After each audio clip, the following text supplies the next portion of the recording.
Hi! Welcome back to Braille's channel. Nagbabalik po tayong muli para sa panibagong payout schedule updates ng ating mga social pensioners. Sa mga nag-aabang pa rin po ng kanilang payout at alam ko pong hinihintay nyo ang bawat updates po natin, ay ito na po ang ating latest as of this date November 2, kung saan ang mga ito. At kailan ang nasabing payout ay yan po ang ating ibabahagi sa inyo ngayon. But before po tayo mag-start sa ating topic, kung bago ka pa lang sa aking channel, please do kindly subscribe, like, and share na din sa ating mga kaibigan, kaanak o kapwa po nating pensioners. At please share na din po sa ating mga social media accounts para mas marami pa po ang makaalam ng kanilang mga payout. With no further ado, let's begin na po sa ating topic. 3,000 pesos National Social Pension latest payout updates para sa fourth quarter ng taon as of November 2 of year 2024. Saan kaya ang mga ito? Buong detalye alamin.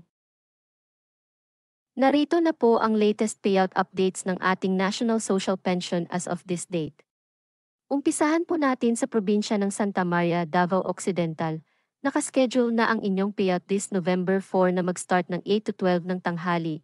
Kabilang po dito ang Barangay Dato Daligasao, Buka, Pongpong, Malalag Tubig, Kada Atari, Kidadan, San Roque, San Isidro na gaganapin sa bawat venue na makikita nyo sa inyong screen. Sa hapon naman nakaschedule ang Barangay Santo Niño, San Agustin, Tanglad, Ogpao, at Barangay Mamakaw na gaganapin sa Barangay Gym na nabanggit. On November 5, nakaschedule mag-payout ang Barangay San Juan, San Pedro, Dato Intan, Kinilidan, San Antonio, Santo Rosario, at ang Barangay Kisulad. Kasabay din ito ang lahat ng unclaimed payout na gaganapin sa MSWD office na mag-start ng 8 to 5 ng hapon. On November 6, nakaschedule ng mag-payout ang Barangay Basyawan, Barangay Poblacion at ang unclaimed payout na mag-start ng 8 to 4 ng hapon na gaganapin sa MSWD office. At sa November 7, nakaschedule na ang lahat ng unclaimed at replacement beneficiaries ng lahat ng barangays. Ito ay mag-start ng 8 to 4 ng hapon na gaganapin sa inyong municipal gym.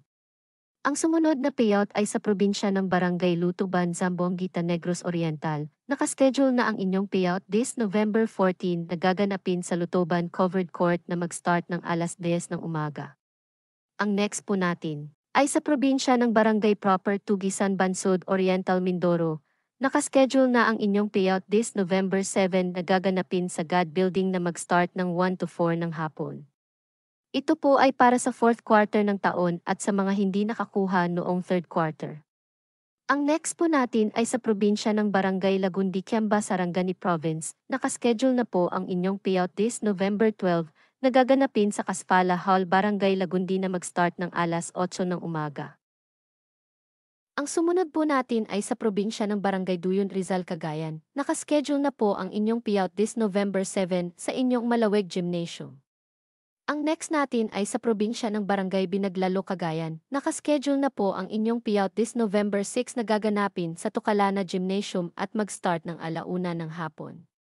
Ang sumunod naman ay sa probinsya ng Barangay Kambong, Lalo, Cagayan. Nakaschedule na po ang inyong payout this November 6 na gaganapin sa Santa Teresa Gymnasium at mag-start ng alas 8 ng umaga.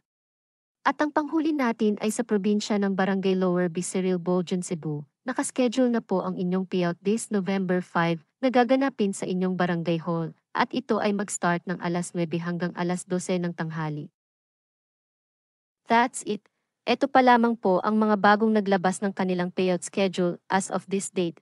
Manatili po kayong nakatutok sa aking channel para sa mga paparating na payout schedule at iba pang impormasyon na para po sa inyo. Marami pong salamat and God bless everyone.